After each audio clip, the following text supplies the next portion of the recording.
অনেকদিন অফিস টফিস যাওয়া হয় না, বাড়ি ভাত পানি কিছু নেই, বউ দাদা এক তাড়া। এই জন্য এখানে এখানে অফিসে এসে বসে থাকি, বস মনে হয় বকবে নি।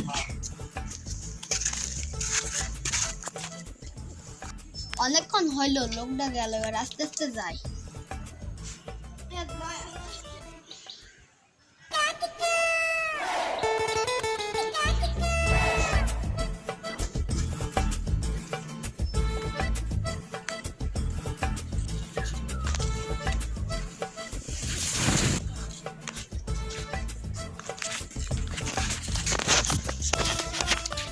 এই তো মালের জুতো, তাড়াতাড়ি নিয়ে যাই।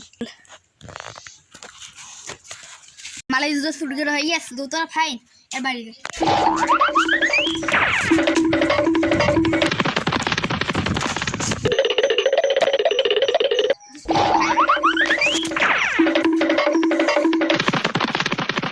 ছুটি দিয়ে দিয়েছে, এবার তাহলে আমার জুতো কই, এখন আমি কি পরে বাড়ি যাব? হ্যাঁ, এই তো পাশে একটা দোকান আছে, আমার ছেলেটা অনেকদিন ধরে একটা র্যাকেট চেয়েছিল। ভাই র্যাকেট আছে? মার্কেটে সবসময় আমার কাছে ভালো র্যাকেট আসে। কি মার্কেটে সবচেয়ে দামি র্যাকেট আপনার কাছে আছে? দাম কত? মাত্র ভাই 2000 টাকা। কই বের করেন তাড়াতাড়ি। এই শালা, তোর কাছে তো জুতো নেই, তাহলে তুই র্যাকেট নিয়ে কি করবি? শালা জুতো নেই বলে তুই আমাকে অপমান করিস? র্যাকেটটা বের কর আগে। তুই তো কিনতে পারবি না, তোর দেখাই নেই। তাহলে দেখি তো কি এমন র্যাকেট আছে যার জন্য আমাকে অপমান করলো।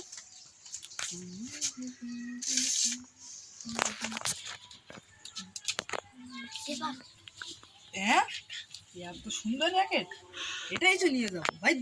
2000 টাকা না? আমার কাছে তো মাত্র 1000 টাকা আছে, আর এত দামি র্যাকেট আমার তো দেখে খুবই পছন্দ হলো। তোর কাছে 1000 টাকার আছে, তুই র্যাকেটটা থেকে হাঁটা কর। হ্যাঁ, তোর এই র্যাকেট কিনবই না। 1000 টাকা তেল দে। কি ভাই, সত্যি? হ্যাঁ হ্যাঁ সত্যি ভাই?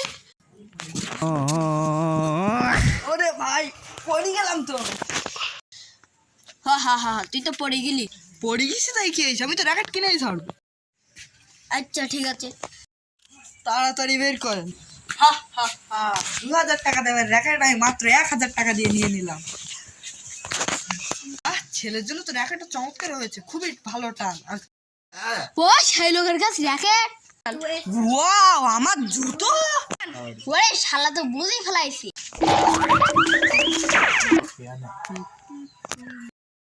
আহা, আমি পারি না, আর পারি না, আমি কেন মরি না।